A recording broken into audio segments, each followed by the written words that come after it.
അസ്സലാമു അലൈക്കും വറഹ്മത്തുള്ളാഹി വബറകാതുഹു.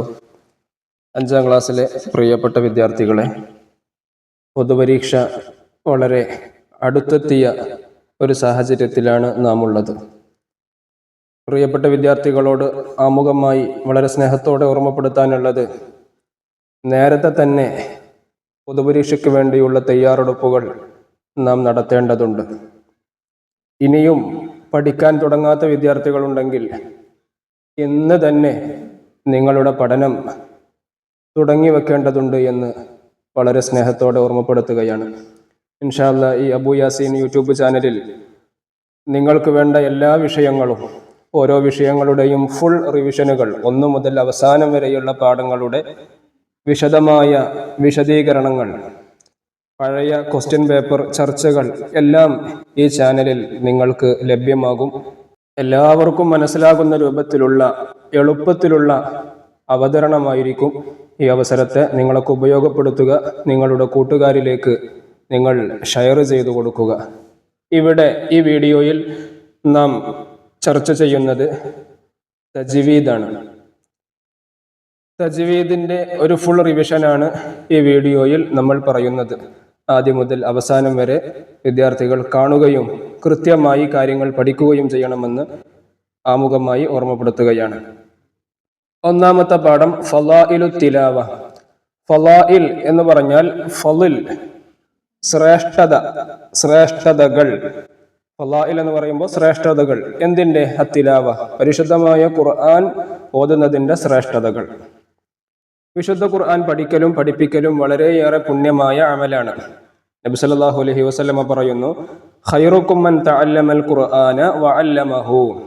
ഇത് വിദ്യാർത്ഥികൾ പഠിച്ചിരിക്കണം. ഖൈറുക്കും മൻ തഅല്ലമൽ ഖുർആന വഅല്ലമഹു. നിങ്ങളിൽ നിന്ന് ഏറ്റവും ഉത്തമരായ ആളുകൾ ആരാ? ഖുർആൻ പഠിക്കുകയും അത് മറ്റുള്ളവർക്ക് പഠിപ്പിച്ചു കൊടുക്കുകയും ചെയ്യുന്നവരാണ് നിങ്ങളിൽ ഏറ്റവും ഉത്തമന്മാർ എന്ന് നബി സല്ലല്ലാഹു അലൈഹി വസല്ലമ തങ്ങൾ പറഞ്ഞതായി ഉമ്മുൽ മുഅ്മിനീൻ ആയിഷ റളിയല്ലാഹു അൻഹ പറയുന്നു. ഇനി അടുത്ത ഒരു ഫളല്, അൽ മാഹിറു ഫിൽ ഖുർആനി മഅസ് സഫറത്തിൽ കിറാമിൽ ബററ. ഖുർആനിൽ നൈപുണ്യം നേടിയവർ ഖിയാമത്ത് നാളിൽ സഫറ എന്ന ബഹുമാനികളായ മലക്കുകളുടെ കൂടെയായിരിക്കും സ്വർഗത്തിൽ വസിക്കുക. അപ്പൊ ഖുർആനിൽ നൈപുണ്യം നേടിയ ആളുകൾ ഏത് വിഭാഗം മലക്കുകളുടെ കൂടെയായിരിക്കും? സഫറ എന്നുള്ള വിഭാഗം മലക്കുകളുടെ കൂടെയായിരിക്കും നാളെ സ്വർഗത്തിൽ ഉണ്ടാവുക. നിങ്ങൾ ഖുർആൻ പാരായണം ചെയ്യുക. അത് ഓതുന്നവർക്ക് ശുപാർശ ചെയ്യാനായി അന്ത്യനാളിൽ അത് വരുന്നതാണെന്ന് മുസ്ലിം റിപ്പോർട്ട് ചെയ്ത ഹദീസിലുണ്ട്. മുസ്ലിം റളിയല്ലാഹു അൻഹു റിപ്പോർട്ട് ചെയ്ത ഹദീസിലുണ്ട്, നിങ്ങൾ ഖുർആൻ ഓതുക. കാരണം നിങ്ങൾ ആ ഖുർആൻ ഓതുമ്പോൾ നാളെ മഹ്ശറയിൽ, നാളെ അന്ത്യനാളിൽ നിങ്ങൾക്ക് വേണ്ടി അത് ഷഫാഅത്ത് ചെയ്യും, റെക്കമെൻഡ് ചെയ്യും. അല്പമെങ്കിലും ഖുർആൻ മനഃപ്പാഠമില്ലാത്തവന്റെ ഹൃദയം പൊളിഞ്ഞ വീട് പോലെയാണ് എന്ന് നബി സല്ലല്ലാഹു അലൈഹി വസല്ലമ തങ്ങൾ പറഞ്ഞിരിക്കുന്നു. അപ്പൊ തീരെ ഖുർആൻ മനഃപ്പാഠമില്ലാത്തവനെ ഏത് രൂപത്തിലാണ് ഉപമിച്ചിട്ടുള്ളത്? പൊളിഞ്ഞ വീട് പോലെയാണ്. ഒരു പ്രദേശത്ത് ഖുർആൻ മനഃപ്പാഠമുള്ള ഒരാളെങ്കിലും ഉണ്ടായിരിക്കൽ അനിവാര്യമാണ്. നമ്മുടെ നാട്ടില് ഒരു ഹാഫിളെങ്കിലും ഉണ്ടായിരിക്കൽ അനിവാര്യമാണ്. ഇനി ഏതെല്ലാം സൂറത്തുകളും ഏതെല്ലാം പ്രത്യേക ആയത്തുകളും ഒക്കെ നമ്മൾ എല്ലാ ദിവസവും ഓതൽ സുന്നത്തുണ്ട്. അതാണ് ഇനി അടുത്തത് പറയുന്നത്. സൂറത്തുൽ ഫാത്തിഹ, സൂറത്തു സജ്ദ, യാസീൻ, അർ-റഹ്മാൻ, അതുപോലെ അൽ വാഖിഅ, അൽ മുൽക്ക്, ഇഖ്ലാസ്, മുഅവ്വിദതൈനി എന്നീ സൂറത്തുകളും ആയത്തുൽ കുർസി, ആമന റസൂൽ, ലൗ അൻസൽന മുതലായ ആയത്തുകളും പതിവാക്കൽ മഹത്തായ സുന്നത്താണ്. അപ്പൊ ഇതെല്ലാം എല്ലാ ദിവസവും നമ്മുടെ ജീവിതത്തിൽ കൊണ്ടുവരൽ സുന്നത്താണ്. ഇഹപര വിജയം അതിനാൽ നേടാനാവും. ഖുർആൻ പഠിക്കലും പാരായണം ചെയ്യലും മനഃപ്പാഠമാക്കലും വളരെ ശ്രേഷ്ഠതയുള്ളതാണ്. അതിനാൽ എല്ലാ ദിവസവും നാം ഖുർആൻ ഓതണം. സൂറത്ത് മുൽക്കിനെ പറ്റി നബി സല്ലല്ലാഹു അലൈഹി വസല്ലമ തങ്ങൾ ഇങ്ങനെ പറഞ്ഞിട്ടുണ്ട്. എന്താ പറഞ്ഞത്? ഖുർആനിൽ ഒരു സൂറത്തുണ്ട്, അത് 30 ആയത്തേയുള്ളൂ.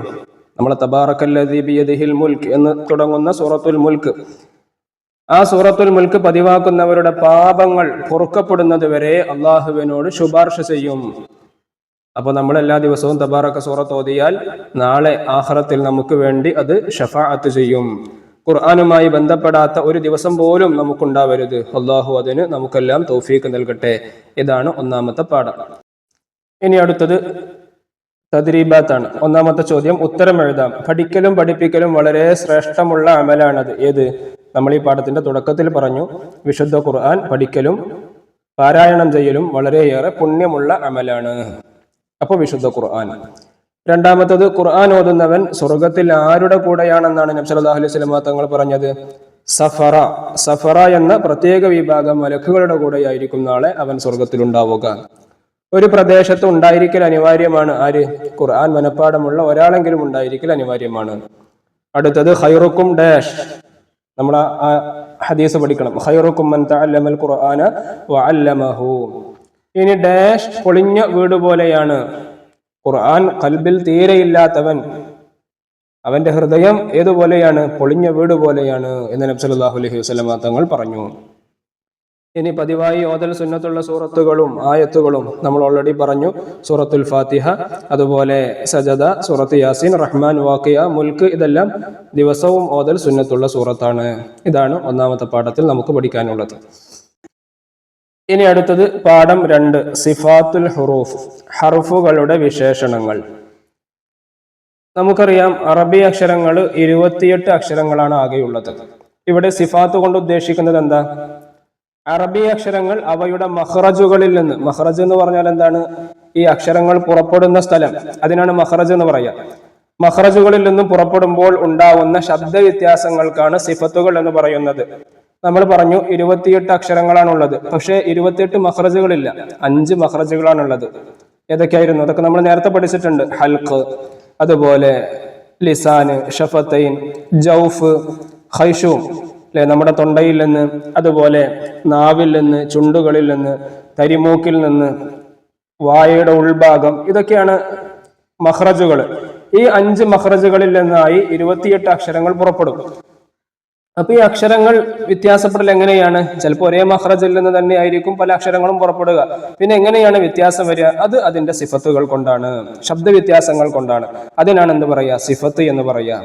അപ്പൊ ഒരേ മഖ്റജുകളിൽ നിന്ന് തന്നെ പുറപ്പെടുന്ന അക്ഷരങ്ങൾ, അതിനുണ്ടാവുന്ന ശബ്ദ വ്യത്യാസങ്ങൾക്കാണ് സിഫത്തുകൾ എന്ന് പറയുന്നത്.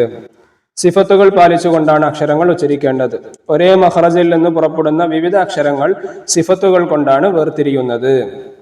ചില സിഫത്തുകൾ മാറുന്നത് കൊണ്ട് അക്ഷരം തന്നെ മാറിപ്പോവുകയും നിസ്കാരം ശരിയാവാതെ വരികയും ചെയ്യും. അപ്പോൾ നമ്മൾ ഈ സിഫത്തുകൾ പാലിക്കൽ നിർബന്ധമാണ്. ഒരേ മഖ്റജിൽ നിന്നാണ് താഉം താഉം, അതുപോലെ സ്വാദും സീനും പുറപ്പെടുന്നത്. ഒരേ മഖ്റജിൽ നിന്നാണ് ഈ താഉം താഉം, അതുപോലെ സ്വാദും സീനും പുറപ്പെടുന്നത്. പക്ഷെ നമ്മൾ ഒന്നുച്ചരിക്കൽ എങ്ങനെയാണ്? ത, മറ്റത് ത, സിമ്പിളായിട്ട്. സ്വാദ്, സീൻ. അപ്പൊ ആ ശബ്ദവ്യത്യാസം നമുക്കത് കൃത്യമായി മനസ്സിലാവും. ആ ശബ്ദവ്യത്യാസം, അതിനാണ് എന്ത് പറയാ? സിഫത്ത് എന്ന് പറയുന്നത്. സിഫത്തുകൾ കൊണ്ടാണ് അവ വേർതിരിയുന്നത്. 5ഉം 6ഉം 7ഉം സിഫത്തുകളുള്ള ഹർഫുകളുണ്ട്. 5ൽ കുറവുള്ളതോ 7ൽ കൂടുതലുള്ളതോ ഇല്ല. അപ്പോൾ ഒരു അക്ഷരത്തിന് ചുരുങ്ങിയത് 5 സിഫത്തുകളെങ്കിലും ഉണ്ടാവും. നമ്മൾ തൊട്ടടുത്ത പാഠത്തിൽ ആ സിഫത്തുകളുടെ പേരുകളൊക്കെ പറയും. അപ്പോൾ ഒരക്ഷരത്തിന് ചുരുങ്ങിയത് 5 സിഫത്തുകൾ ഉണ്ടാവും. കൂടിപ്പോയാൽ 7 വരെ സിഫത്തുകൾ ഉണ്ടാവും. ഉത്തരം എഴുതാം. സിഫത്തുകൾ എന്നാൽ എന്താ? സിഫത്തുകൾ എന്ന് പറയുന്നു ഏതിന്? നമ്മളിവിടെ പറഞ്ഞു അറബി അക്ഷരങ്ങൾ അവയുടെ മഖ്റജുകളിൽ നിന്ന് പുറപ്പെടുമ്പോൾ ഉണ്ടാവുന്ന ശബ്ദ വ്യത്യാസങ്ങൾക്കാണ് സിഫത്തുകൾ എന്ന് പറയുന്നത്. ഇനി അക്ഷരങ്ങൾ ഉച്ചരിക്കുമ്പോൾ എന്താണ് പാലിക്കേണ്ടത്? സിഫത്തുകൾ പാലിക്കണം.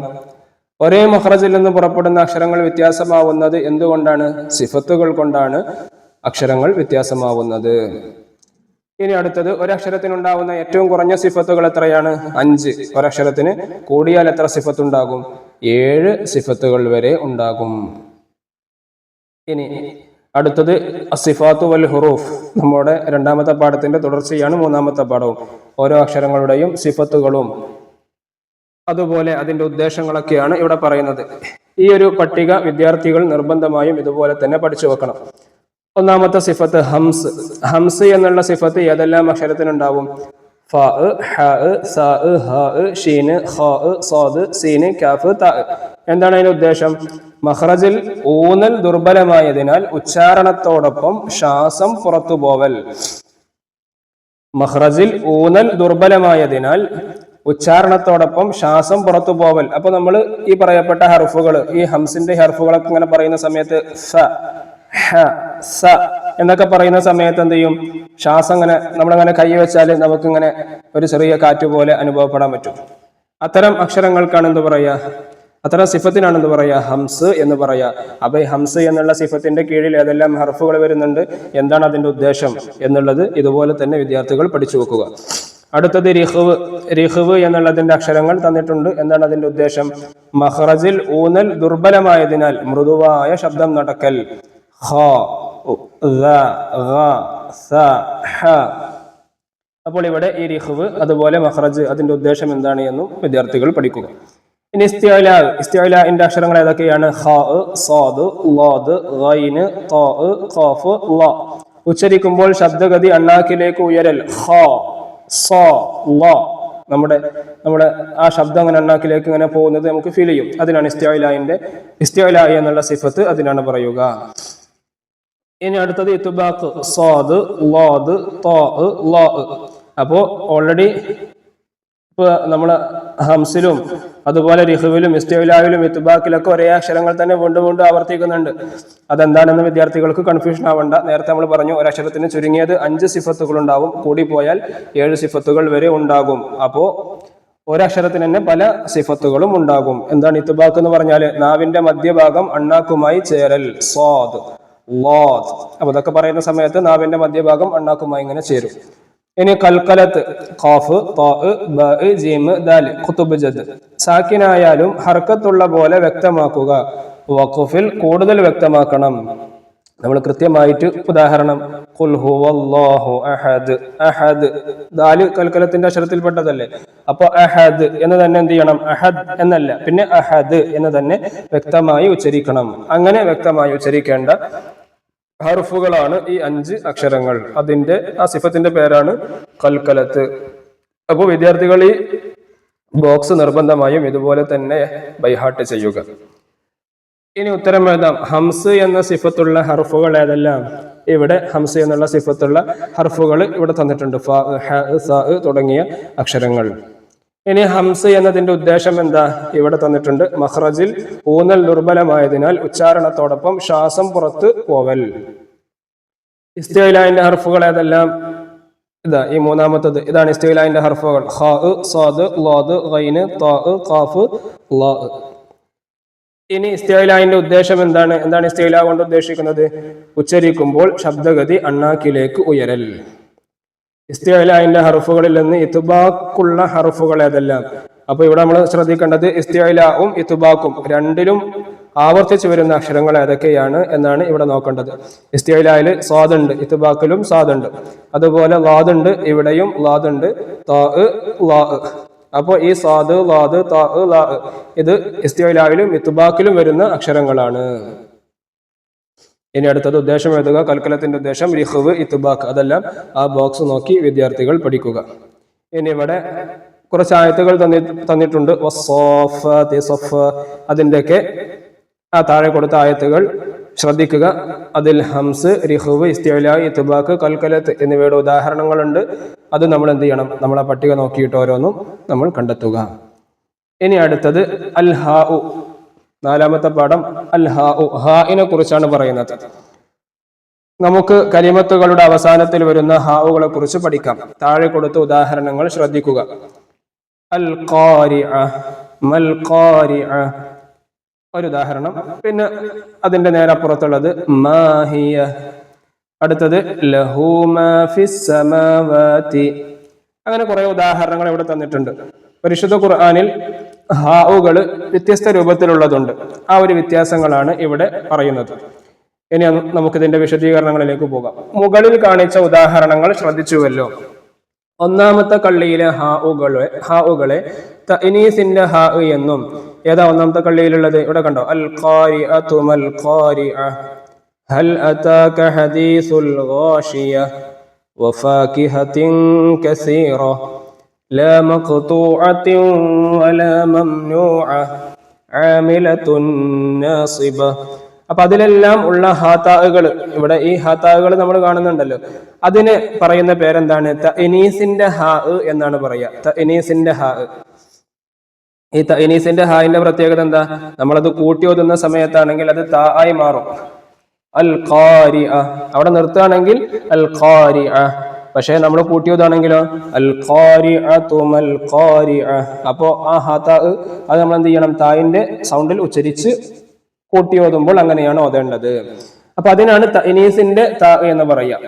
ഇനി രണ്ടാം കള്ളിയിലെ ഹാവുകളെ സക്കത്തയുടെ ഹാ ഏതാണ്? മാഹിയ, ഇഖ്തദി, മാലിയ, ഹിസാബിയ. ഇതിനൊക്കെ അത്തരം ഹാവുകളുടെ പേരെന്താണ്? സക്കത്തയുടെ ഹാ എന്നും. മൂന്നാം കള്ളിയിലെ ഹാവുകളെ ലമീറിന്റെ ഹാ ഏതാ? മൂന്നാം കള്ളിയിലെ ലഹു മാ ഫിസ് സമാവാതി വബിഹി യസ്തഅജിലൂൻ ലഹുൽ മുൽക് അൻഹു തലഹ വഇലൈഹിൽ മസീർ. ഇത്തരം ഹാവുകളെ ലമീറിന്റെ ഹാവുകൾ എന്നും പറയും.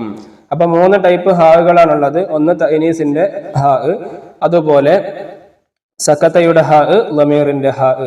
അപ്പോൾ ഇതുപോലെ കുറച്ച് ഈ ഹാവുകൾ ഉൾപ്പെടുന്ന വ്യത്യസ്ത ആയത്തുകൾ തന്നിട്ട് ഇത് ഏതെല്ലാം ഹാവുകളാണ് എന്ന് വേർതിരിച്ച് എഴുതാനുണ്ടാകും. അതുകൊണ്ട് വിദ്യാർത്ഥികൾ ഇത് നല്ല രൂപത്തിൽ ശ്രദ്ധിക്കുക.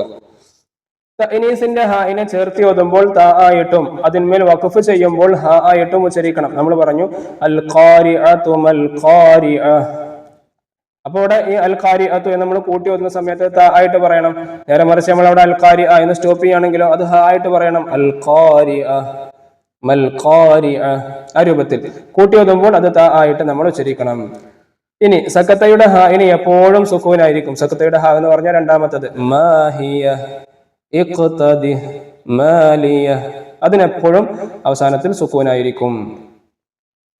ഇനിയോ സക്കത്തയുടെ ഹായിന് എപ്പോഴും സുക്കൂനായിരിക്കും. ലമീറിന്റെ ഹായിന്റെ മുന്നിലോ പിന്നിലോ സുക്കൂൻ ഉണ്ടെങ്കിൽ ഹായിനെ നീട്ടാതെയും ഹർക്കത്താണെങ്കിൽ ഒരു അലിഫിന്റെ കതിർ നീട്ടിയും ഓതണം. ലമീറിന്റെ ഹാ എന്ന് പറഞ്ഞാൽ മൂന്നാമത്തെ കള്ളി ലഹു മാ ഫിസ് സമാവാതി വബിഹി യസ്തഅജിലൂൻ. ഇവിടെ നമ്മൾ മൂന്നാമത്തെ ഈ സെഷനിൽ കുറച്ച് ഉദാഹരണങ്ങൾ കണ്ടല്ലോ. അതാണ് ലമീറിന്റെ ഹാവുകൾ. എന്താണ് അതിന്റെ പ്രത്യേകത?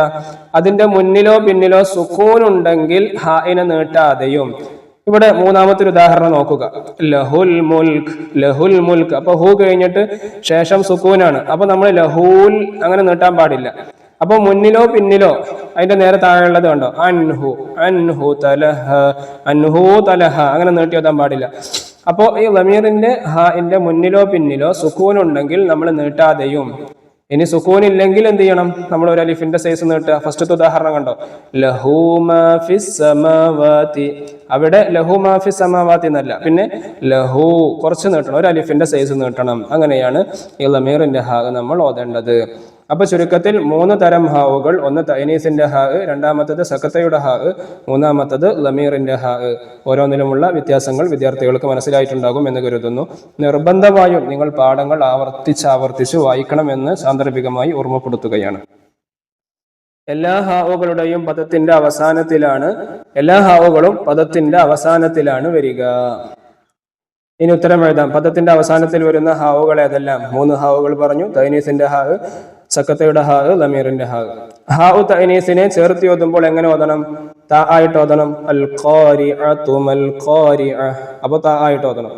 എപ്പോഴും സുക്കൂൻ ഉണ്ടാവുന്ന ഹാ ഏതാണ്? നമ്മൾ പറഞ്ഞ രണ്ടാമത്തെ ഹാ, സക്കത്തയുടെ ഹാ. എനിക്ക് എപ്പോഴും സുക്കൂനായിരിക്കും. ഹാ ഉൽ ലമീറിനെ നീട്ടേണ്ടത് എപ്പോഴാണ്? നീട്ടേണ്ടത് നമ്മൾ പറഞ്ഞു ഹാ ഉൽ ലമീറിന്റെ ഹായിന്റെ മുന്നിലോ പിന്നിലോ സുക്കൂൻ ഉണ്ടെങ്കിൽ ഹായിനെ നീട്ടാതെയും, ഹർക്കത്താണെങ്കിൽ ഒരു അലിഫിന്റെ കതിർ നീട്ടണം. അപ്പോ മുന്നിലോ പിന്നിലോ ഹർക്കത്താണെങ്കിൽ എന്ത് ചെയ്യണം? നമ്മൾ ഒരു അലിഫിന്റെ സൈസ് നീട്ടണം. ഇവിടെ കണ്ടോ? ലഹു മാ ഫിസ് സമാവാതി. അപ്പോ മീമനിക്ക് ഹർക്കത്തല്ലേ? വബിഹി യസ്തഅജിലൂൻ. അത് കണ്ടോ? ശേഷം മുന്നിലൊക്കെ എന്താണ്? ഹർക്കത്താണ്. അങ്ങനെ വരുന്ന സാഹചര്യത്തിൽ ഒരു അലിഫിന്റെ സൈസിനെ നീട്ടണം. ഇനി ഇവിടെ ഉദാഹരണം ഇത് ഹാ ഉൽ ലമീറിന്റെ മുമ്പ് സുക്കൂൻ വന്നതിന് ഉദാഹരണം അൻഹു തലഹ. ഒരു ഉദാഹരണം ഇതാ. അതുപോലെ ഹാ ഉൽ ലമീറിന്റെ മുന്നിലും പിന്നിലും സുക്കൂൻ വന്നതിന്, ഹാ ഉൽ ലമീറിന്റെ മുന്നിലും പിന്നിലും സുക്കൂൻ വന്നതിന്റെ ഉദാഹരണം നമുക്ക് വഇലൈഹിൽ. ലാസ്റ്റ് ഇവിടെ ഈ മൂന്നാമത്തെ സെഷനിലെ ലാസ്റ്റ് ഉദാഹരണം വഇലൈഹിൽ മസീർ. അവിടെ കണ്ടോ? ഹാഇന്റെ മുമ്പ് വഇലൈ, യാഇനിക്ക് സുക്കൂനാണ്. ശേഷം ഹാഇനിക്ക് ശേഷം ലാമിനിക്കും സുക്കൂനാണ്. അപ്പോ വഇലൈഹിൽ മസീർ, മുമ്പ് ശേഷമൊക്കെ സുക്കൂൻ വന്നതിന്റെ ഉദാഹരണമാണ് അത്. അടുത്തത് മൂന്നാമത്തത് നീട്ടി ഓതേണ്ട ഹാ ഉൽ ലമീറിന്റെ ഉദാഹരണം നമ്മൾ ഇവിടെ പറഞ്ഞു. ഈ മൂന്നാമത്തെ സെഷനിൽ ലഹു മാ ഫിസ് സമാവാതി അത് നീട്ടി ഓതേണ്ട ഹാ ലമീറിന്റെ ഉദാഹരണമാണ്. അടുത്തത് സക്കത്തയുടെ ഹായിന് മാലിയ, ഹിസാബിയ. ഈ രണ്ടാമത്തെ സെഷനിൽ പറഞ്ഞ ഏതെങ്കിലും ഉദാഹരണം എഴുതാം. പിന്നെ അടുത്തത് ഹാഉ തഅനീസിന് അൽ ഖാരിഅതു മൽ ഖാരിഅ. അതുപോലെ ഏതെങ്കിലും ഉദാഹരണങ്ങൾ നമുക്ക് എഴുതാവുന്നതാണ്. ഇനി അടുത്തത് പാഠം 5 ഹംസത്തുൽ വസ്ൽ. 2 ഹംസകളെ കുറിച്ചാണ് ഇനി അടുത്ത 2 പാഠങ്ങളിലായിട്ട് പറയാനുള്ളത്. ഇവിടെ ഉദാഹരണം ശ്രദ്ധിക്കുക. വഖ്ശൗനിൽ യൗം അൽ യൗമ ലിനഫ്സി ഇദ്ഹബ് ഇദ്ഹബ് ഈസ ഇബ്നു മറിയം ഇബ്നു മറിയം ഇദ് ഖാലത് ഇംറഅതു ഫിർഔൻ ഇംറഅതു ഫിർഔൻ. ഇതാണ് മുകളിൽ കാണിച്ച ഉദാഹരണങ്ങൾ. അത് നല്ല രൂപത്തിൽ വിദ്യാർത്ഥികൾ ശ്രദ്ധിക്കുക. എന്താണ് ഹംസത്തുൽ വസ്ൽ? ചേർത്തി ഓതുമ്പോൾ ഉച്ചരിക്കാത്ത ഹംസയെ തുടക്കത്തിൽ വരുമ്പോൾ ഉച്ചരിക്കുന്നു. ഇവിടെ ഈ വഖ്ശൗനിൽ യൗം എന്നുള്ള ഉദാഹരണം ശ്രദ്ധിക്കുക. വാവ് കഴിഞ്ഞിട്ട് ഒരു ഹംസയുണ്ട്, അതുപോലെ അൽ യൗം എന്നുള്ളതിന് തുടക്കത്തിൽ ഒരു ഹംസയുണ്ട്. അപ്പൊ നമ്മൾ ഈ വഖ്ശൗനിൽ യൗം എന്ന് ചേർത്തി ഓതുകയാണെങ്കിൽ നമ്മൾ ആ 2 ഹംസയും നമ്മൾ പറയൂല. നേരെ മറിച്ച് നമ്മൾ ഇവിടെ വഖ്ശൗൻ എന്ന് പറഞ്ഞ് നമ്മൾ സ്റ്റോപ്പ് ചെയ്തു, എന്നിട്ട് അൽ യൗം എന്ന് തുടങ്ങുകയാണെങ്കിലോ അപ്പൊ നമ്മൾ ആ ഹംസ പറയണം. അപ്പൊ എന്താണ് ഹംസത്തുൽ വസ്ൽ എന്ന് പറഞ്ഞാല് ചേർത്തി ഓതുമ്പോൾ ഉച്ചരിക്കാതിരിക്കുകയും, നമ്മൾ കൂട്ടി ഓതുകയാണെങ്കിൽ ആ ഹംസ പറയൂല, തുടക്കത്തിലാണെങ്കിൽ ഉച്ചരിക്കുകയും ചെയ്യുന്ന ഹംസക്കാണ് നമ്മൾ എന്ത് പറയുക? ഹംസത്തുൽ വസ്ൽ എന്ന് പറയുക. ആ ഡെഫിനിഷൻ വിദ്യാർത്ഥികൾ അതുപോലെ പഠിച്ചു വെക്കുക. കൂട്ടിയോതുന്ന സമയത്ത് ഉച്ചരിക്കാത്തതും തുടക്കത്തിലാണെങ്കിൽ ഉച്ചരിക്കുന്നതും അതിനാണ് ഹംസത്തുൽ വസ്ൽ എന്ന് പറയുക. ഖുർആനിൽ ധാരാളമായിട്ട് നമുക്ക് കാണാൻ പറ്റുന്ന ഒരു ഹംസയാണ് ഹംസത്തുൽ വസ്ൽ. ഇവിടെ കണ്ടോ, വഖ്ശൗനിൽ യൗം എന്ന ഉദാഹരണം നോക്കൂ. ഇതിൽ വഖ്ശൗനി എന്ന വഖ്ശൗൻ എന്ന് വഖഫ് ചെയ്യുന്ന പക്ഷം അല്യൗമ എന്ന് ഹംസ ഉച്ചരിച്ചു തന്നെ തുടങ്ങുന്നു. വഖ്ശൗനി എന്നതിൽ വാവില്ലാതെ പറയുമ്പോൾ ഇഖ്ശൗനി എന്ന് തന്നെ പറയണം. ഇപ്രകാരം ചേർത്തി ഓതുമ്പോൾ ഉച്ചാരണത്തിൽ വരാത്തതും തുടക്കത്തിൽ വരുന്നതുമായ ഹംസക്ക് ഹംസത്തുൽ വസ്ൽ എന്ന് പറയുന്നു. അത് വിദ്യാർത്ഥികൾ അടിവരയിടണം. ചേർത്തി ഓതുമ്പോൾ ഉച്ചാരണത്തിൽ വരാത്തതും തുടക്കത്തിൽ വരുന്നതുമായ ഹംസക്ക് ഹംസത്തുൽ വസ്ൽ എന്ന് പറയുന്നു. മറ്റുദാഹരണങ്ങളും ഇതുപോലെ ശ്രദ്ധിച്ചു മനസ്സിലാക്കാമല്ലോ. രണ്ടാമത്തെ ഉദാഹരണം ലിനഫ്സി. അവിടെ നമ്മൾ സ്റ്റോപ്പ് ചെയ്യുകയാണെങ്കിൽ ലിനഫ്സി, ഇനി ശേഷം ഇദ്ഹബ് അങ്ങനെ ഓതണം. നേരെ മറിച്ച് നമ്മൾ കൂട്ടി ഓതാണെങ്കിലോ ലിനഫ്സി ഇദ്ഹബ് ലിനഫ്സി ഇദ്ഹബ്, ആ ഹംസ അപ്പൊ നഷ്ടപ്പെടും. അതുപോലെ ഈസ ഇബ്നു മറിയം ഈസ ഇബ്നു മറിയം, അത് കൂട്ടി ഓതുന്ന സമയത്ത് ഈസ അതിനുശേഷമുള്ള ഹംസ നഷ്ടപ്പെടും. നേരെ മറിച്ച് നമ്മൾ ഈസ എന്ന് പറഞ്ഞ് സ്റ്റോപ്പ് ചെയ്തു, ശേഷമുള്ള ഭാഗം ഓതാണെങ്കിലോ ഇബ്നു മറിയം, അപ്പൊ നമ്മൾ ഈ കൊടുക്കണം, ഹംസ പറയണം. ഇദ് ഖാലത് ഇംറഅതു ഫിർഔൻ, അങ്ങനെ കൂട്ടി ഓതുന്ന സമയത്ത് ഇത് കാലത്തി, ഈ തീ കഴിഞ്ഞിട്ടുള്ള ഹംസ നമ്മൾ പറയൂല. നേരെ മറിച്ച് നമ്മൾ ഇംറഅതു അവിടെ നിന്നാണ് തുടങ്ങുന്നത് എങ്കിൽ ആ ഹംസ പറയണം. അപ്പോൾ ചുരുക്കത്തിൽ ഹംസത്തുൽ വസ്ൽ എന്ന് പറഞ്ഞാൽ ചേർത്തി ഓതുന്ന സമയത്ത് പറയാത്തതും തുടക്കത്തിലാണെങ്കിൽ പറയുന്നതുമായ ഹംസക്കാണ് ഹംസത്തുൽ വസ്ൽ എന്ന് പറയുന്നത്. ഹംസത്തുൽ വസ്ൽ എന്നാൽ എന്ത് നമ്മൾ പറഞ്ഞു. ഇനി ഹംസത്തുൽ വസ്ൽ ഉച്ചാരണത്തിൽ വരാത്തത് എപ്പോൾ? ഹംസത്തുൽ വസ്ൽ ഉച്ചാരണത്തിൽ വരാത്തത് എപ്പോഴാണ്? കൂട്ടി ഓതുന്ന സമയത്ത്. ചേർത്തി ഓതുന്ന സമയത്ത് ഉച്ചാരണത്തിൽ വരൂല. ഉച്ചാരണത്തിൽ ഹംസത്തുൽ വസ്ൽ വരുന്നത് എപ്പോഴാണ്? തുടക്കത്തിലാണെങ്കിൽ ഹംസത്തുൽ വസ്ൽ ഉച്ചരിക്കും. ഇനി ഇവിടെ കുറച്ച് ആയത്തിന്റെ ഭാഗങ്ങൾ തന്നിട്ടുണ്ട്, അതിൽ നിന്ന് നമ്മൾ എന്ത് ചെയ്യണം? ഹംസത്തുൽ വസ്ൽ മനസ്സിലാക്കണം. ഇവിടെ കണ്ടോ റബ്ബിർ ഹംഹുമ, അപ്പൊ റബ്ബിർ എന്ന് പറയുമ്പോൾ അതിന്റെ ഇടയിലൊരു ഹംസയുണ്ട്, പക്ഷെ കൂട്ടി ഓതുന്ന സമയത്ത് നമ്മൾ പറയൂല. ഇനി നമ്മൾ ഇർഹംഹുമ അവിടുന്ന് അങ്ങോട്ടാണ് സ്റ്റാർട്ട് ചെയ്യുന്നതെങ്കിൽ ഈ ഹംസ പറയണം. അടുത്തത് യാ ബുനയ്യർ കം മഅന, അവിടെ യാ ബുനയ്യർ കണ്ടോ, യാക്ക് ശേഷം ഒരു ഹംസയുണ്ട്, കൂട്ടി ഓതുന്ന സമയത്ത് പറയൂല. വഖുൽന ദുഖുലു, ഇവിടെ ഹംസ പറയൂല. അപ്പൊ ഇവിടെയൊക്കെ നമ്മൾ കൂട്ടി ഓതുന്ന സമയത്ത് പറയൂല, തുടക്കത്തിലാണെങ്കിൽ പറയും. ഇനി മറ്റൊരു ഹംസ ഹംസത്തുൽ ഖത്അ. ഹംസത്തുൽ ഖത്ഇന്റെ പ്രത്യേകത എന്താണ്? ചേർത്തി ഓതുകയാണെങ്കിലും അതുപോലെ തുടക്കത്തിലാണെങ്കിലും ഒക്കെ ഉച്ചരിക്കേണ്ടുന്ന ഹംസക്കാണ് ഹംസത്തുൽ ഖത്അ എന്ന് പറയുക. നേരത്തെ ഹംസത്തുൽ വസ്ൽ ചേർത്തി ഓതുന്ന സമയത്ത് നമ്മൾ പറയില്ലായിരുന്നു, തുടക്കത്തിൽ മാത്രമേ പറയൂ. പക്ഷെ ഹംസത്തുൽ ഖത്അ ആണെങ്കിലോ ചേർത്തി ഓതുന്ന സമയത്താണെങ്കിലും മിഡില് വന്നാലും എവിടെ വന്നാലും നമ്മൾ ഉച്ചരിക്കേണ്ടുന്ന പറയേണ്ടുന്ന ഹംസക്കാണ് ഹംസത്തുൽ ഖത്അ എന്ന് പറയുക. കണ്ടോ, ചേർത്തി ഓതുമ്പോൾ മൊഴിയാത്ത ഹംസയെ കുറിച്ച് നമ്മൾ പഠിച്ചു കഴിഞ്ഞു. എന്നാൽ ഇതിൽ നിന്നും വ്യത്യസ്തമായ ഹംസയാണ് ഈ പാഠത്തിലുള്ളത്. താഴെ കൊടുത്ത ഉദാഹരണങ്ങൾ വായിക്കാം. ഇസ്മുഹു അഹ്മദ്. കണ്ടോ, അവിടെ ഇസ്മുഹു അഹ്മദ് ശരിക്കും എന്ത് ചെയ്തിട്ടുണ്ട്? ആ ഹംസ മിഡിലാണ് വന്നിട്ടുള്ളത്. നേരത്തെ നമ്മൾ പറഞ്ഞത് മിഡില് ഉച്ചരിക്കാത്ത ഹംസയെ കുറിച്ചാണ്, ഹംസത്തുൽ വസ്ൽ എന്ന് പറഞ്ഞത്. പക്ഷെ ഇവിടെ ഇസ്മുഹു അഹ്മദ്, അവിടെ ഈന്ന് തുടക്കത്തിൽ വന്നിട്ടുണ്ട്, അതുപോലെ അഹ്മദ് എന്ന് പറയുമ്പോൾ മിഡിലും വന്നിട്ടുണ്ട്. പക്ഷെ രണ്ടും നമ്മൾ നിർബന്ധമായും ഉച്ചരിക്കണം. അപ്പൊ തുടക്കത്തിലാണെങ്കിലും മിഡിലാണെങ്കിലും എങ്ങനെ ഓതാണെങ്കിലും നിർബന്ധമായും ഉച്ചരിക്കേണ്ട ഹംസക്കാണ് ഹംസത്തുൽ ഖത്ഉ എന്ന് പറയുക. ഫീ അഹ്സനി തഖ്വീം വഅഖീമൂ വുജൂഹകും മാലികി യൗമിദ്ദീൻ ഇയ്യാക. കണ്ടോ, അവിടൊക്കെ മിഡിലാണെങ്കിലും നമ്മൾ നിർബന്ധമായും ഉച്ചരിക്കേണ്ടെന്ന ഹംസയാണ്. അതിനാണ് ഹംസത്തുൽ ഖത്ഉ എന്ന് പറയുക. ഈ ഉദാഹരണങ്ങളിൽ ചേർത്തി ഓതുമ്പോഴും അതുകൊണ്ട് തുടങ്ങുമ്പോഴും ഹംസയെ ഉച്ചരിക്കുന്നു. ഒന്നാമത്തെ ഉദാഹരണം നോക്കൂ. ഇസ്മുഹു അഹ്മദ് എന്ന് പറയുമ്പോഴും അഹ്മദ് എന്ന് മാത്രം പറയുമ്പോഴും അഹ്മദിലെ ഹംസയെ ഉച്ചരിക്കുന്നുണ്ട്. ഇതുപോലെയുള്ള ഹംസക്ക് ഹംസത്തുൽ ഖത്ഉ എന്ന് പറയുന്നു. ഇതിനെ നമുക്ക് ഇങ്ങനെ നിർവചിക്കാം. അപ്പൊ ഈ നിർവചനം, ഈ ഡെഫിനിഷൻ നമ്മൾ ഓർത്തു വെക്കണം. തുടങ്ങുമ്പോഴും ചേർത്തി ഓതുമ്പോഴും ഉണ്ടാവുന്ന ഹംസക്ക് ഹംസത്തുൽ ഖത്ഉ എന്ന് പറയുന്നു. അപ്പൊ രണ്ട് ടൈപ്പ് ഹംസയാണുള്ളത്. ഒന്ന് ഹംസത്തുൽ വസ്ൽ, മറ്റൊന്ന് ഹംസത്തുൽ ഖത്ഉ. ഹംസത്തുൽ വസ്ൽ നമ്മൾ നേരത്തെ പറഞ്ഞു, ചേർത്തി ഓതുന്ന സമയത്താണെങ്കിൽ നമ്മൾ പറയൂല, തുടക്കത്തിലാണെങ്കിൽ മാത്രമേ പറയൂ. ഹംസത്തുൽ ഖത്ഉ എന്ന് പറഞ്ഞാൽ തുടക്കത്തിലാണെങ്കിലും ചേർത്തി ഓതാണെങ്കിലും ഒക്കെ നിർബന്ധമായും പറയേണ്ടെന്ന ഹംസക്കാണ് ഹംസത്തുൽ ഖത്ഉ എന്ന് പറയുന്നത്. ഇനി ഇവിടെ ഹംസയെ വേർതിരിക്കാം. താഴെ കുറച്ച് ഉദാഹരണങ്ങൾ തന്നിട്ടുണ്ട്. അതിൽ നിന്ന് ഹംസത്തുൽ വസ്ലും ഹംസത്തുൽ ഖത്ഉം വേർതിരിക്കാനാണ്. ഒന്നാമത്തത് അം ലം തുൻദിറുഹും. അവിടെ ഏത് ഹംസയാണ്? ഹംസത്തുൽ ഖത്ഉ ആണ്.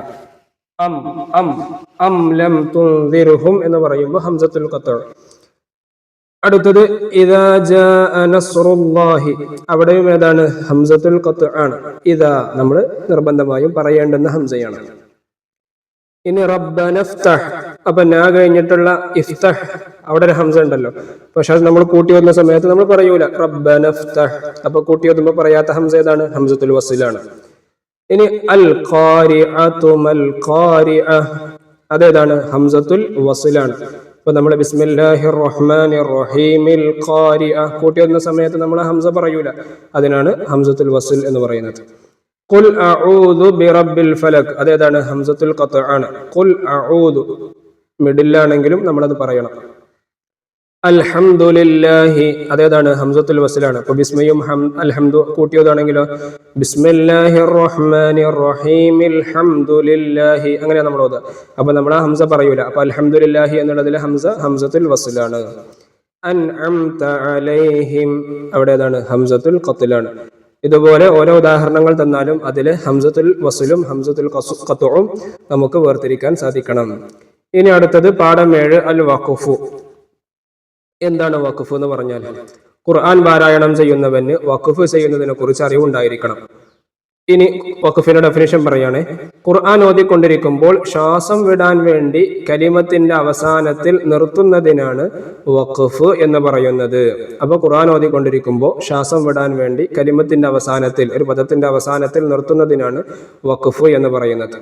വറത്തിലിൽ ഖുർആന തർത്തീല എന്ന ആയത്തിന് അലി റളിയല്ലാഹു അൻഹു നൽകിയ അർത്ഥം അക്ഷരങ്ങളെ ഭംഗിയാക്കുകയും വഖഫുകളെ പഠിക്കുകയും ചെയ്യുക എന്നാണ്. അപ്പൊ നമ്മൾ ഖുർആൻ ഓതുന്ന സമയത്ത് ഓരോ അക്ഷരങ്ങളും അതിന്റെ കൃത്യമായ മഖ്റജിൽ നിന്നാണ് ഉച്ചരിക്കേണ്ടത്. അതുപോലെ വഖഫ് ചെയ്യേണ്ടുന്ന സ്ഥലത്ത് വഖഫ് ചെയ്തെല്ലാം ഓതുമ്പോഴാണ് നമ്മുടെ ഖുർആൻ പാരായണം മനോഹരമാവുക. വഖഫിന്റെ പ്രാധാന്യത്തെ ഇത് വ്യക്തമാക്കുന്നു. ഖുർആൻ പാരായണത്തിൽ നാം ആഗ്രഹിക്കുന്ന സ്ഥലത്ത് വഖഫ് ചെയ്യാൻ പറ്റില്ല.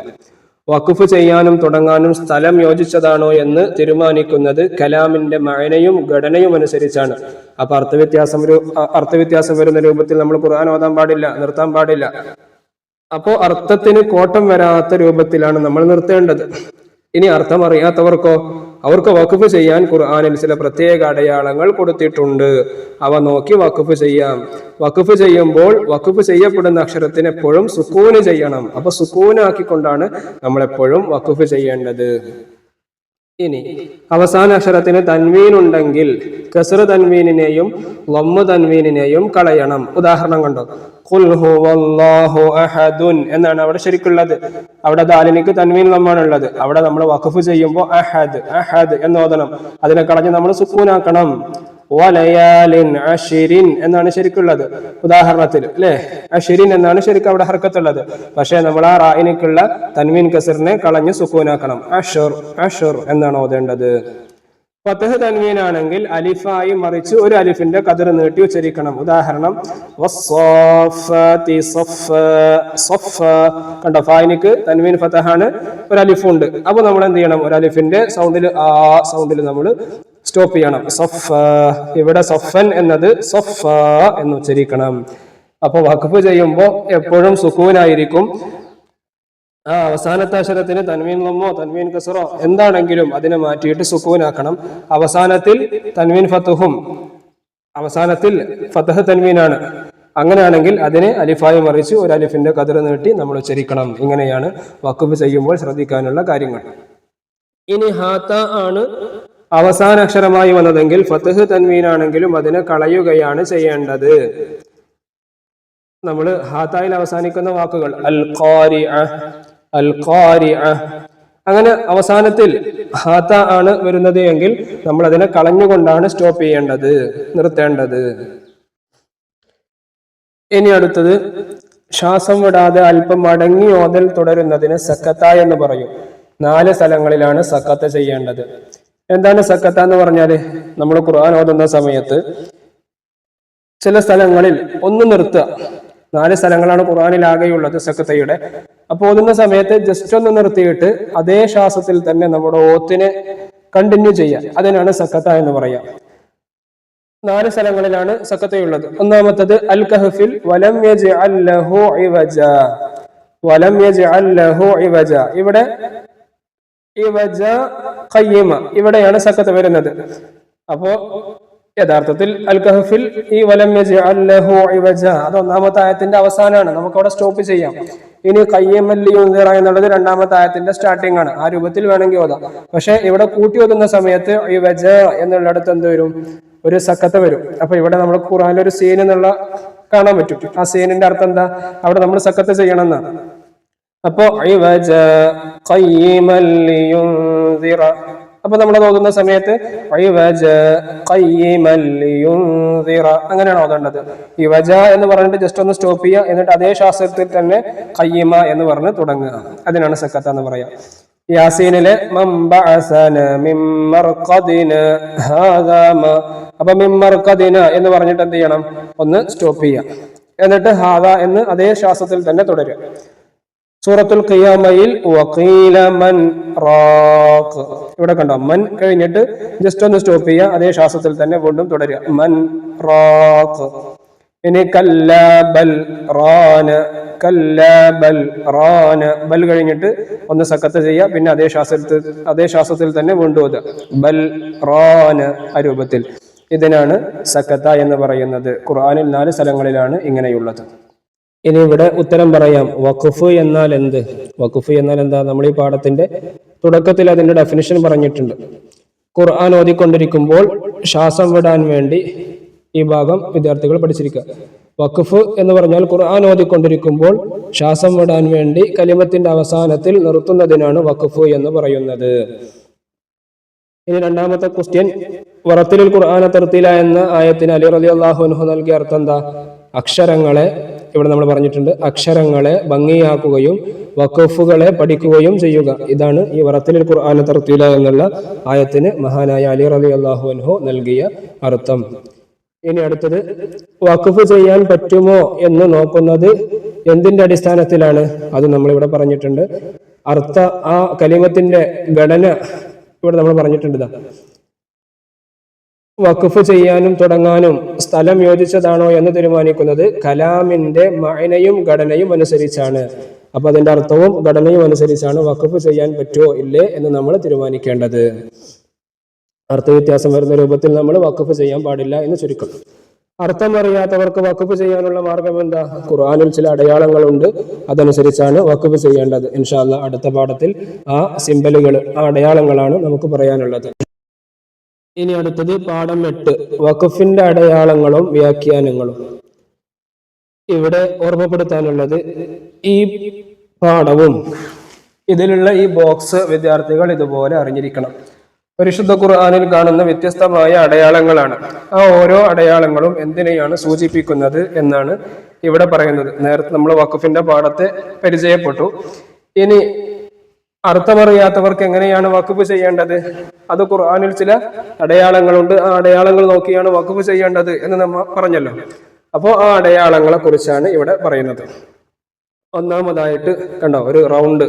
എന്താണ് അതിന്റെ ഉദ്ദേശം? അത് റഅ്സു ആയ, ആയത്ത് അവസാനിച്ചിരിക്കുന്നു എന്നാണ് അതിന്റെ ഉദ്ദേശം.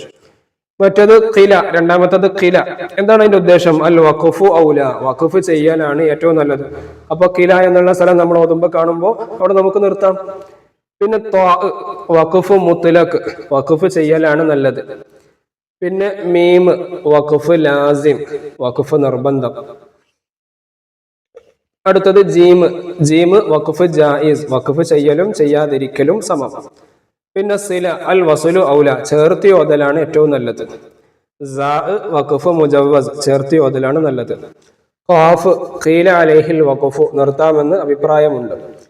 പിന്നെ 3 ഡോട്ട്സുകൾ 2 സ്ഥലങ്ങളിലായിട്ട്, വഖഫ് മുആനക, വഖഫ് മുറാഖബ. നിർത്തുന്ന പക്ഷം 2-ൽ ഒരിടത്തെ നിർത്താവൂ. ഇപ്പൊ നമ്മൾ അലിഫ് തുടക്കത്തിൽ സൂറത്തുൽ ബഖറയുടെ ആദ്യ ഭാഗത്തൊക്കെ നമുക്കത് കാണാൻ പറ്റും. അപ്പൊ ഏതെങ്കിലും ഒരു സ്ഥലത്ത് നിർത്തുക. ഇനി ലാ എന്നുള്ളത് ലാ തഖിഫ്, നിർത്തരുത്. ഇതാണ് ഖുർആനിൽ കാണുന്ന നമ്മളെ അടയാളങ്ങൾ, ഖുർആനിൽ നമ്മൾ കാണുന്ന അടയാളങ്ങൾ. അപ്പോൾ ഈ അടയാളങ്ങൾ നിർബന്ധമായും അതിന്റെ വ്യാഖ്യാനങ്ങൾ വിദ്യാർത്ഥികൾ പഠിക്കണം. ഇത് നിർബന്ധമായും പരീക്ഷയ്ക്ക് വരും. അർത്ഥം തെറ്റിക്കണമെന്ന ഉദ്ദേശമില്ലെങ്കിൽ ഖുർആനിൽ ഒരിടത്തും നിർബന്ധമായ വഖഫോ ഹറാമായ വഖഫോ ഇല്ല. അർത്ഥം തെറ്റിച്ചുകൊണ്ടുള്ള രൂപത്തിലുള്ള വഖഫാണെങ്കിൽ അത് തെറ്റാണ്. അങ്ങനെ ഉദ്ദേശമില്ലെങ്കിൽ ഖുർആനിൽ ഒരിടത്തും നിർബന്ധമായ വഖഫോ ഹറാമായ വഖഫോ ഇല്ല. പക്ഷെ നമ്മൾ നേരത്തെ പറഞ്ഞു, നമുക്ക് ശ്വാസം കിട്ടുന്നില്ലെങ്കിൽ, എവിടെയാണോ ശ്വാസം കിട്ടാത്തൊരു സാഹചര്യം വരുന്നത് അവിടെ നമുക്ക് സ്റ്റോപ്പ് ചെയ്യാം, എന്നിട്ട് തുടർന്ന് ഓതാവുന്നതാണ്. ഉത്തരം പറയാം. വഖഫിന്റെ പ്രാധാന്യം വ്യക്തമാക്കുന്ന ആയത്ത് ഏതാണ്? വഖഫിന്റെ പ്രാധാന്യം വ്യക്തമാക്കുന്ന ആയത്ത് വറത്തിലിൽ ഖുർആന തർത്തീല, നമ്മൾ മുമ്പത്തെ പാഠത്തിൽ പറഞ്ഞു. വഖഫ് ചെയ്യപ്പെടുന്ന അക്ഷരത്തിന് എന്താണ് ചെയ്യേണ്ടത്? സുക്കൂനാണ് ചെയ്യേണ്ടത്. സക്കത്ത് ചെയ്യേണ്ട സ്ഥലങ്ങൾ ഏതെല്ലാമാണ്? 4 സ്ഥലങ്ങളാണ് ഖുർആനിൽ സക്കത്തയുടെ സ്ഥലങ്ങൾ. താഴെ കൊടുത്ത ചിഹ്നങ്ങളുടെ ഉദ്ദേശം വ്യക്തമാക്കുക. അതിനാണ് നേരത്തെ ഞാൻ പറഞ്ഞത്, ഈ പട്ടിക നിർബന്ധമായും അതുപോലെ പഠിക്കുക. കണ്ടോ, ഇവിടെ ആ സിമ്പിൾ തന്നിട്ടുണ്ട്. ഏതെങ്കിലും ഒരു സ്ഥലത്ത് നിർത്തുക എന്നുള്ളതാണ് ഉദ്ദേശം. ജീം വഖഫ് ജായിസ് ആണ്, വഖഫ് ചെയ്യലും ചെയ്യാതിരിക്കലും സമം, നമ്മുടെ ഇഷ്ടം പോലെ ചെയ്യാം. അതുപോലെ ഖില എന്ന് പറഞ്ഞാൽ ചേർത്തി ഓതലാണ് ഏറ്റവും നല്ലത്. അപ്പൊ ഇതുപോലെ അടയാളങ്ങൾ തന്നിട്ട് അതിന്റെ വ്യാഖ്യാനങ്ങൾ എഴുതാനുണ്ടാകും. അതുപോലെ വ്യാഖ്യാനങ്ങൾ തന്നിട്ട് അതിന്റെ സിമ്പിൾ എഴുതാനൊക്കെ ഉണ്ടാവും. അതുകൊണ്ട് വിദ്യാർത്ഥികൾ ആ ഒരു ബോക്സ് അതുപോലെ തന്നെ പഠിക്കണം. ഇനി അടുത്തത് പാഠം 9, സുജൂദ് തിലാവ, തിലാവത്തിന്റെ സുജൂദ്. എന്താണ് തിലാവത്തിന്റെ സുജൂദ് എന്ന് പറഞ്ഞാല്? പരിശുദ്ധ ഖുർആനിൽ സജദയുടെ ആയത്തുകൾ ഓതുന്നവർക്കും കേൾക്കുന്നവർക്കും തിലാവത്തിന്റെ സുജൂദ് ചെയ്യൽ മഹത്തായ സുന്നത്താണ്. 14 സ്ഥലങ്ങളിലാണ് സജദയുടെ ആയത്തുകൾ ഉള്ളത്. ഈ സുജൂദ് ഇബ്ലീസിനെ അത്യധികം വേദനിപ്പിക്കുകയും നിസ്കാരത്തിലാണ് ഈ ആയത്തിനെ ഓതിയതെങ്കിൽ തത്സമയം ഒരു സുജൂദ് ചെയ്താൽ മതി, പ്രത്യേക നിയ്യത്തൊന്നും വേണ്ട.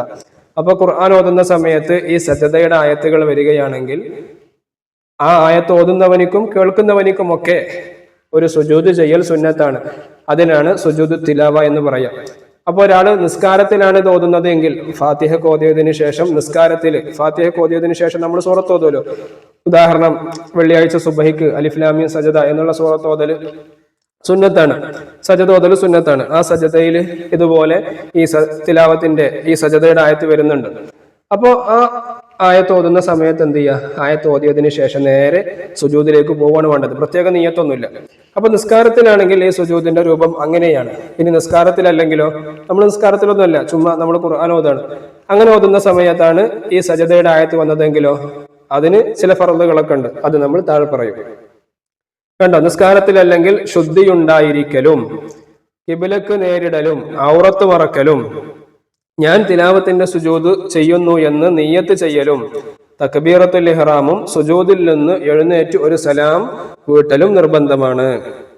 അപ്പൊ നമ്മൾ നിസ്കാരത്തിലാണ് ഈ സജദയുടെ ആയത്ത് വരുന്നത് എങ്കിൽ നേരെ സുജൂദ് ചെയ്താൽ മതി, പ്രശ്നമൊന്നുമില്ല.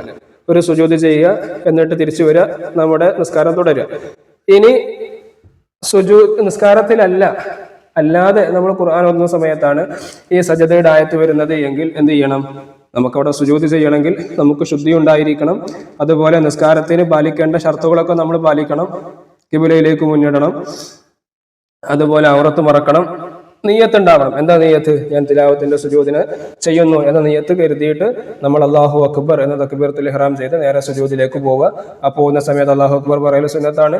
പിന്നെ സുജൂദിൽ പ്രത്യേകമായ ഒരു ദിക്റുണ്ട്, ആ ദിക്ർ താഴെ പറയും. ദിക്ർ ചൊല്ലിയതിനു ശേഷം അല്ലാഹു അക്ബർ എന്ന് പറഞ്ഞ് ഇരിക്കുക, എന്നിട്ട് എന്ത് ചെയ്യുക? അല്ലെങ്കിൽ എഴുന്നേറ്റ് എന്നിട്ട് എന്ത് ചെയ്യുക? എന്നിട്ട് സലാം വീട്ടുക. ഇതാണ് നിസ്കാരത്തിൽ അല്ലെങ്കിൽ ഈ തിലാവത്തിന്റെ സുജൂദ് ചെയ്യേണ്ടുന്ന രൂപം. തക്ബീറത്തുൽ ഇഹ്റാമിൽ കൈകെട്ടലും സുജൂദിലേക്ക് പോകുമ്പോഴും സുജൂദിൽ നിന്ന് ഉയരുമ്പോഴും തക്ബീർ ചൊല്ലലും സുന്നത്താണ്. നമ്മൾ സാധാരണ നിസ്കാരത്തിൽ പോക്കുവരവുകൾക്ക് തക്ബീർ ചൊല്ലുന്നത് പോലെ ഇവിടെ ഈ തിലാവത്തിന്റെ സുജൂദ്, ഈ സുജൂദിൽ നമ്മൾ എന്താണ് ചെയ്യേണ്ടത്, എന്താണ് ചൊല്ലേണ്ടത്? സജദ വജ്ഹിയ ലില്ലദീ ഖലഖഹു വസവ്വറഹു വശഖ്ഖ സമഅഹു വബസറഹു ബിഹൗലിഹി വഖുവ്വതിഹി ഫതബാറകല്ലാഹു അഹ്സനുൽ ഖാലിഖീൻ. ഇതും വിദ്യാർത്ഥികൾ നിർബന്ധമായും പഠിച്ചിരിക്കണം. ഇനി സുജൂദ് ചെയ്യുന്നില്ലെങ്കിൽ, നമുക്ക് സുജൂദ് ചെയ്യാൻ പറ്റാത്തൊരു സാഹചര്യമാണ്, അങ്ങനെ സുജൂദ് ചെയ്യുന്നില്ലെങ്കിൽ അതിന് പകരമായിട്ട് എന്ത് ചൊല്ലിയാൽ മതി? സുബ്ഹാനല്ലാഹി വൽഹംദുലില്ലാഹി വലാ ഇലാഹ ഇല്ലല്ലാഹു വല്ലാഹു അക്ബർ എന്ന് 4 തവണ ചൊല്ലൽ സുജൂദിന് പകരമാവുന്നതാണ്. അതും വിദ്യാർത്ഥികൾ നിർബന്ധമായും പഠിച്ചിരിക്കണം. ഇനി സാദ് സൂറത്തിലെ 23-ാം ആയത്തിൽ ശുക്രിന്റെ സുജൂദാണ്. അത് നിസ്കാരത്തിൽ ചെയ്താൽ നിസ്കാരം ബാത്തിലാകും.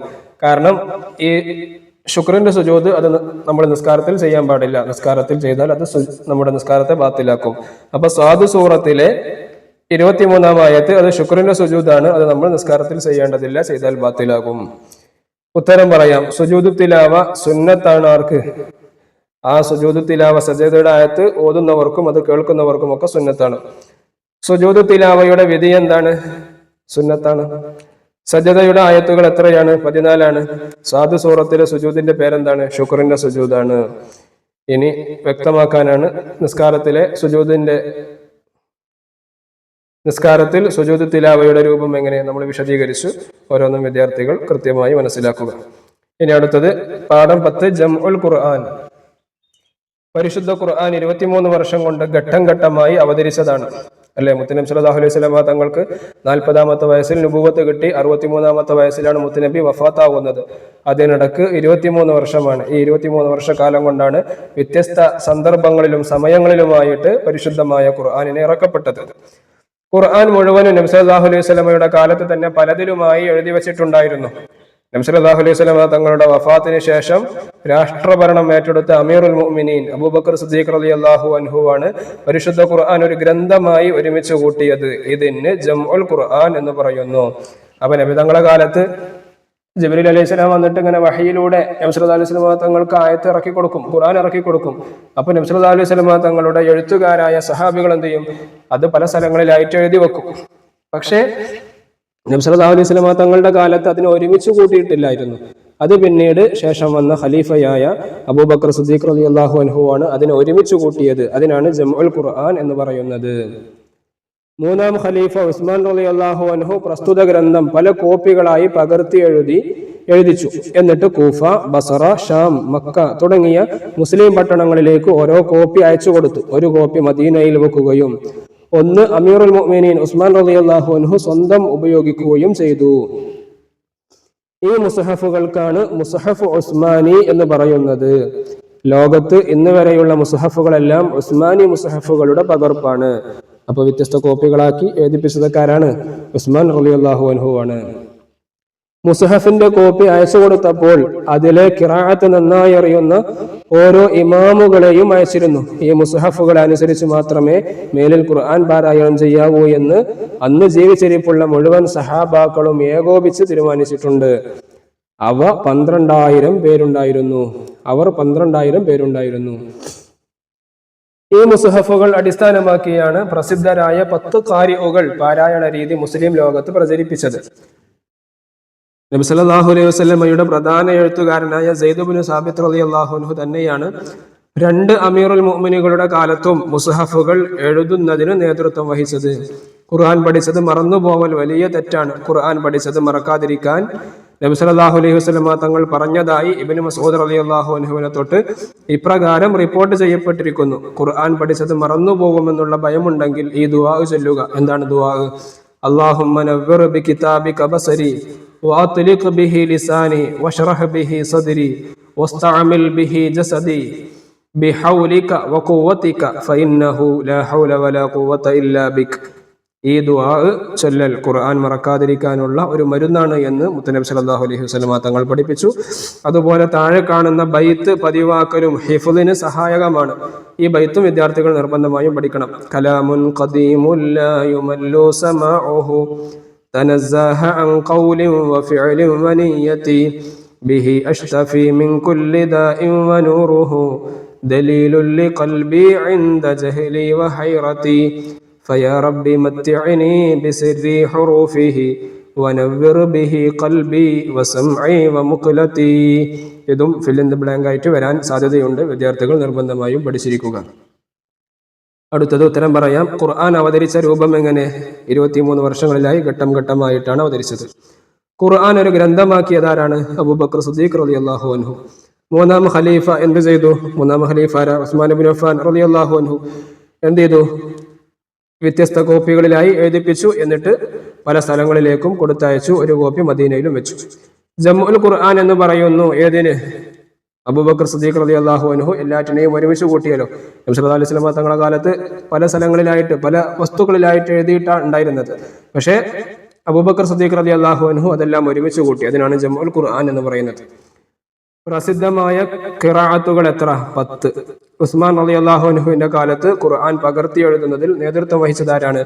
നബി സല്ലല്ലാഹു അലൈഹി വസല്ലമ തങ്ങളുടെ എഴുത്തുകാരനായ സെയ്ദ് ഇബ്നു സാബിത്ത് റളിയല്ലാഹു അൻഹു തന്നെയാണ് അവിടെയും നേതൃത്വം വഹിച്ചത്.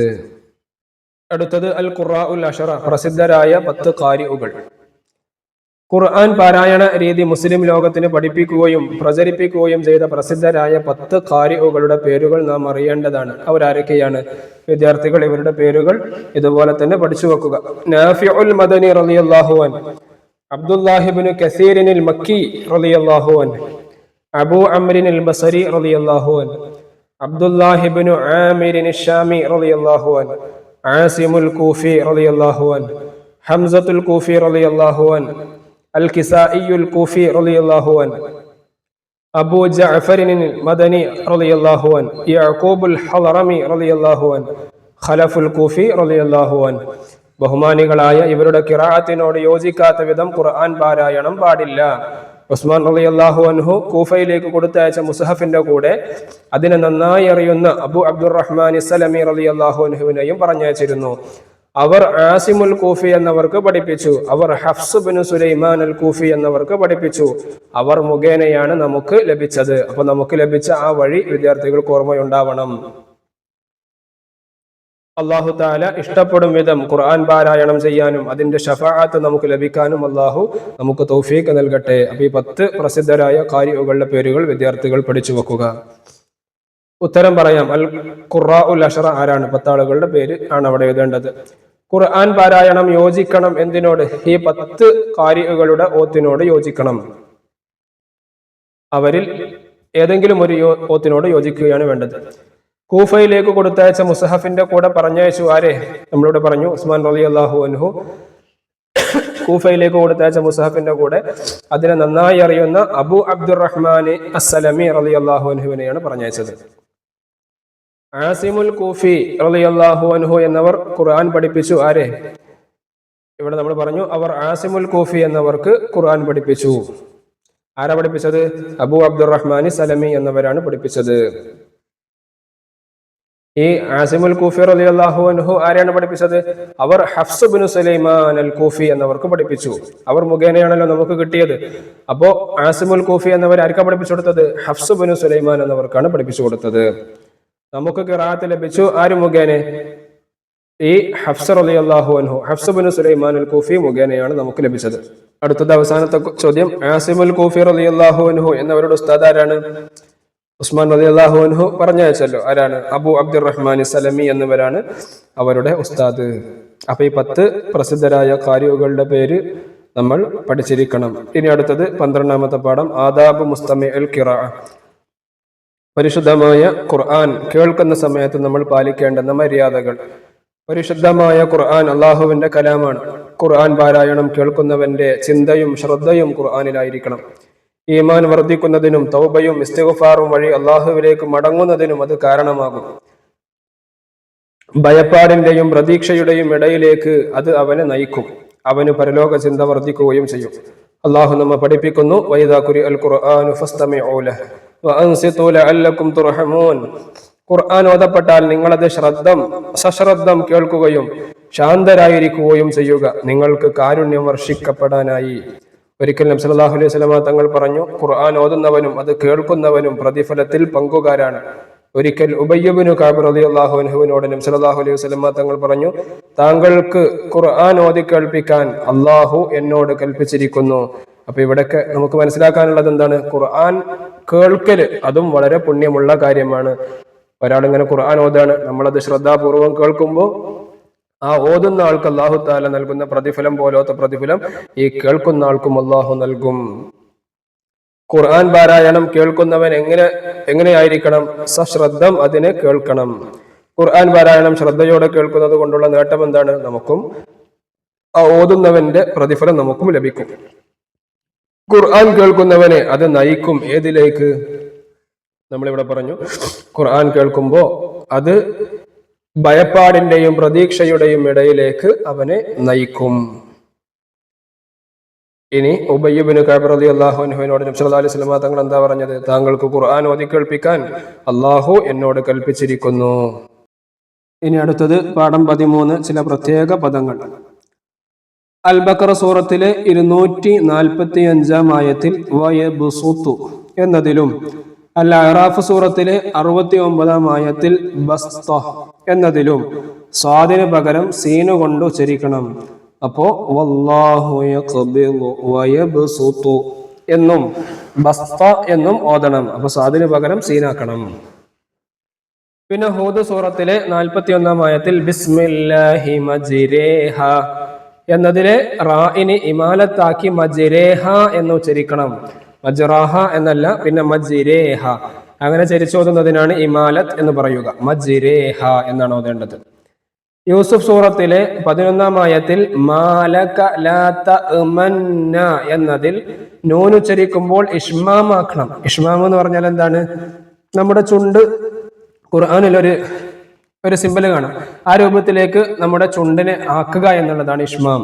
അപ്പൊ തഅമന്ന എന്ന് പറയുന്ന സമയത്ത് ചുണ്ട് ആ ആകൃതിയിലേക്ക് ആക്കുക.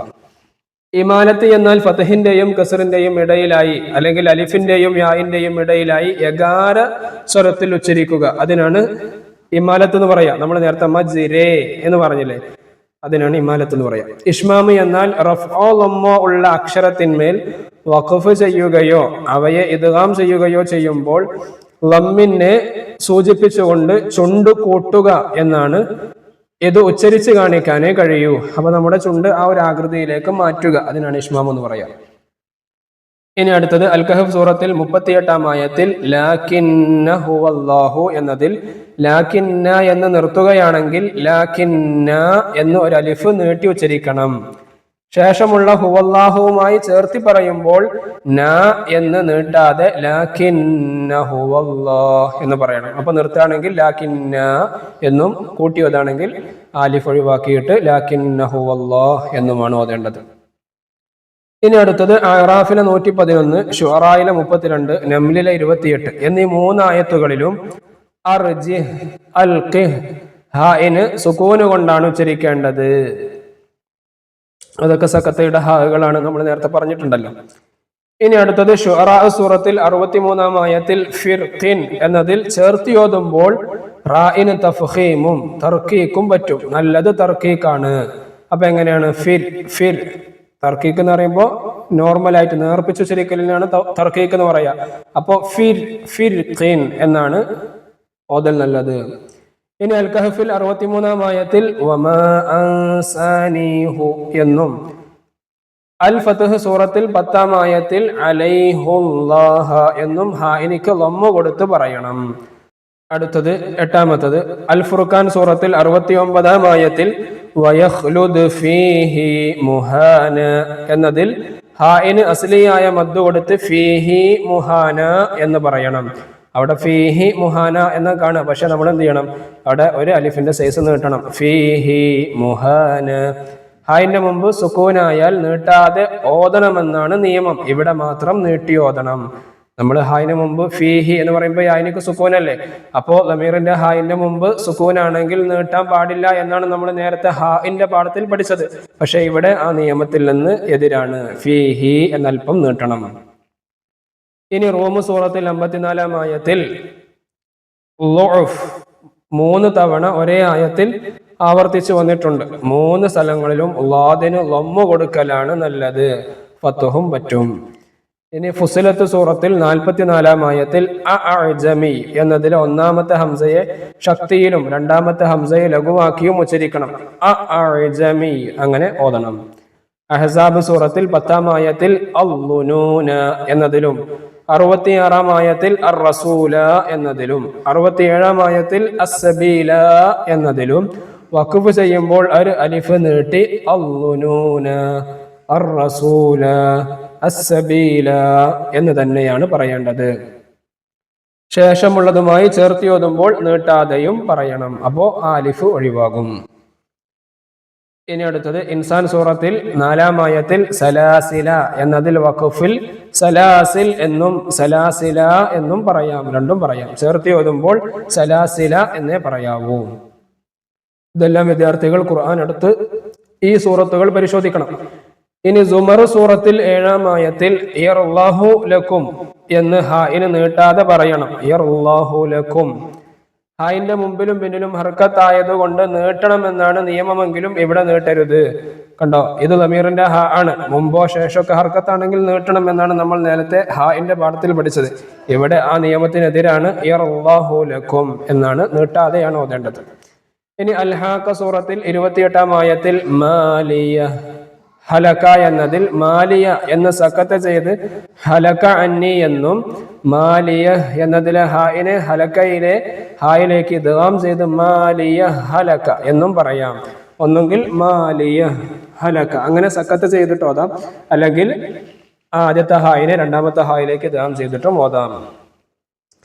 സൂറത്തു നംലിൽ 36-ാം ആയത്തിൽ ഫമാ ആതാനി അല്ലാഹു എന്നതിൽ ശേഷമുള്ളതുമായി ചേർത്തി ഓതുമ്പോൾ ഫമാ ആതാനി അല്ലാഹു എന്ന് ഓതണം. അതിന്മേൽ നിർത്തുകയാണെങ്കിൽ ആതാൻ എന്നും ആതാനി എന്നും പറയാം.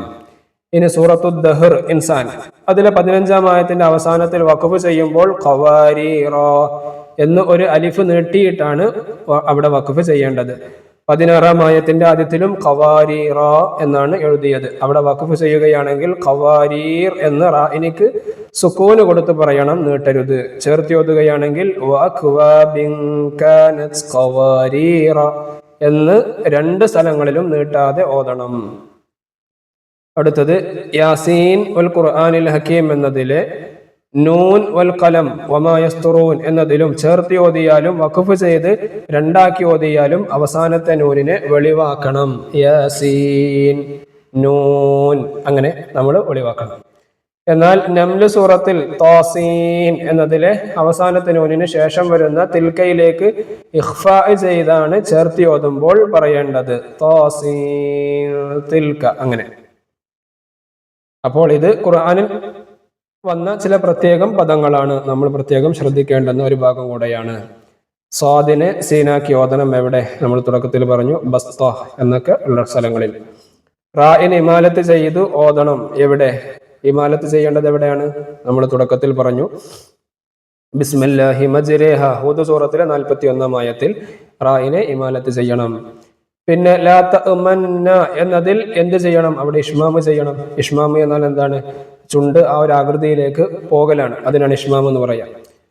ഫകാന കുല്ലു ഫിർഖിൻ എന്നതിൽ ഫിർഖിലെ റായിന് എന്ത് ചെയ്യണം? തർക്കീക്ക് ചെയ്യലാണ് ഏറ്റവും നല്ലത്. ഇമാലത്ത് എന്നാൽ എന്താണ്? യകാരം നൽകലാണ് ഇമാലത്ത്. വെറും യകാരം നൽകൽ എന്ന് എഴുതിയാൽ പോരാ, ഇമാലത്തിന്റെ ഡെഫിനിഷൻ നമ്മൾ ഇവിടെ പറഞ്ഞിട്ടുണ്ട്. ഇമാലത്ത് എന്നാൽ ഫതഹിന്റെയും കസറിന്റെയും ഇടയിലായി അല്ലെങ്കിൽ അലിഫിന്റെയും യായിന്റെയും ഇടയിലായി യകാര സ്വരത്തിൽ ഉച്ചരിക്കുന്നതിനാണ് ഇമാലത്ത് എന്ന് പറയുക.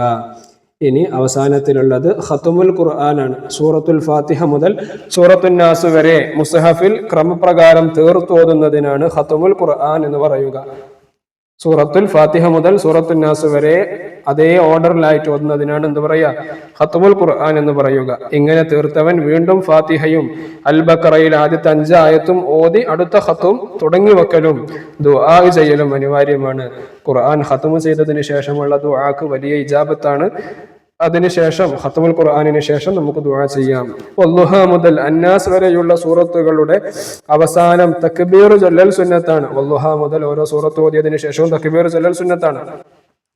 ഇനി എന്താണ് ദുആ? അല്ലാഹുമ്മ ഇന്ന അബീദുക وأبناء عبيدك وأبناء إمائك ناصيتنا بيدك ماض فينا حكمك عدل فينا قضاؤك نسألك بكل اسم هو لك سميت به نفسك തുടങ്ങി ഈ ദുആ ഖത്മുൽ ഖുർആനിന്റെ ദുആവും കൂടെയാണ്. വിദ്യാർത്ഥികൾ വായിച്ചു നോക്കുക. ഇത്രയും കാര്യങ്ങളാണ് തജ്വീദിൽ നമുക്ക് പഠിക്കാനുള്ളത്. പാഠങ്ങൾ ആവർത്തിച്ച് വായിക്കണമെന്ന് വീണ്ടും ഓർമ്മപ്പെടുത്തുന്നു. അല്ലാഹു സുബ്ഹാനഹു വ തആല എല്ലാവർക്കും നല്ല ബുദ്ധിശക്തിയും ഓർമ്മശക്തിയും നൽകി അനുഗ്രഹിക്കുമാറാവട്ടെ. പരീക്ഷയിൽ നല്ല വിജയം നൽകി അനുഗ്രഹിക്കുമാറാവട്ടെ. എന്തെങ്കിലുമൊക്കെ സംശയങ്ങളുണ്ടെങ്കിൽ നിർബന്ധമായും നിങ്ങൾ ചോദിക്കണം. നിങ്ങളുടെ കൂട്ടുകാരിലേക്ക് ഈ വീഡിയോ നിങ്ങൾ ഷെയർ ചെയ്യുകയും വേണം. അല്ലാഹു നമ്മളൊക്കെ വിജയികളിൽ ഉൾപ്പെടുത്തി അനുഗ്രഹിക്കുമാറാവട്ടെ. അസ്സലാമു അലൈക്കും വറഹ്മത്തുള്ളാഹി വബറകാതുഹു.